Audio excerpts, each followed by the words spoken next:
Atos dos Apóstolos, capítulo 14.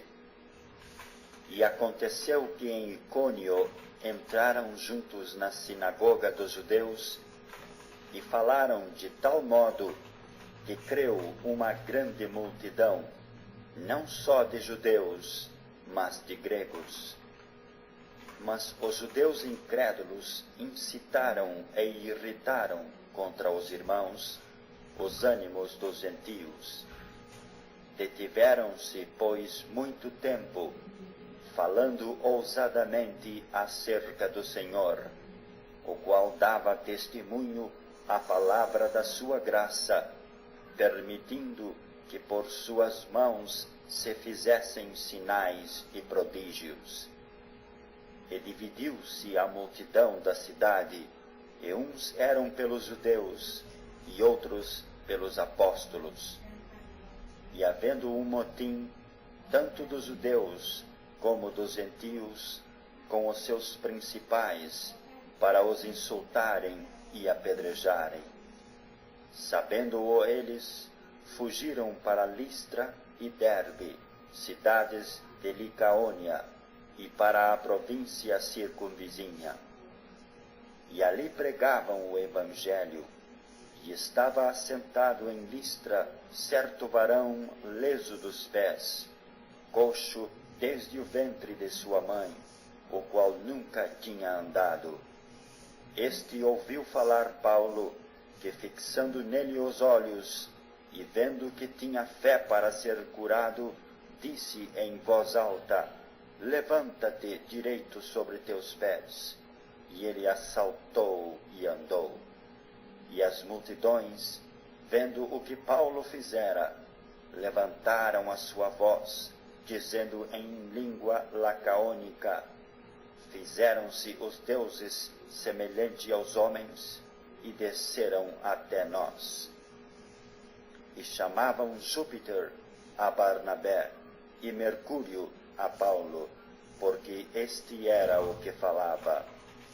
E o sacerdote de Júpiter, cujo templo estava em frente da cidade, trazendo para a entrada da porta touros e grinaldas, queria com a multidão sacrificar-lhes. Ouvindo, porém, isto, os apóstolos Barnabé e Paulo rasgaram os seus vestidos e saltaram para o meio da multidão, clamando e dizendo: Varões, por que fazeis essas coisas?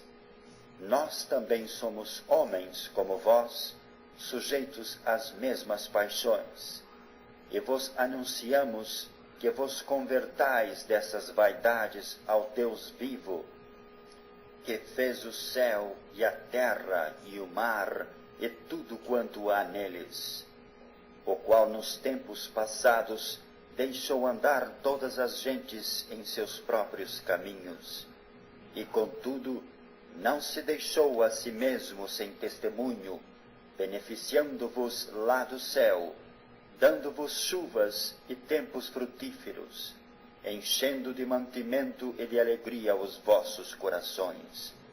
E dizendo isto, com dificuldade impediram que as multidões lhes sacrificassem.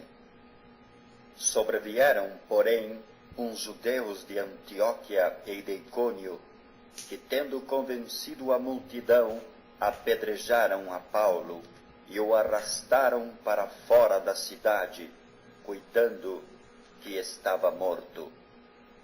Mas, rodeando-o os discípulos, levantou-se e entrou na cidade, e no dia seguinte saiu com Barnabé para Derbe. E tendo anunciado o Evangelho naquela cidade, e feito muitos discípulos, voltaram para Listra e Icônio e Antioquia, confirmando os ânimos dos discípulos, exortando-os a permanecer na fé, pois que por muitas tribulações nos importa entrar no reino de Deus.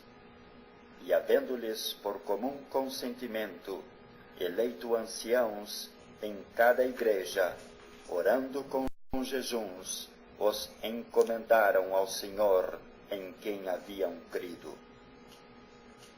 Passando depois por Pisídia, dirigiram-se a Panfília, e tendo anunciado a palavra em Perge, desceram a Atália, e dali navegaram para Antioquia, donde tinham sido encomendados à graça de Deus para a obra que já haviam cumprido.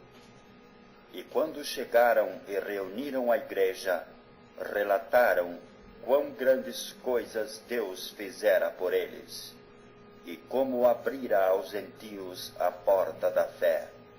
E ficaram ali não pouco tempo com os discípulos.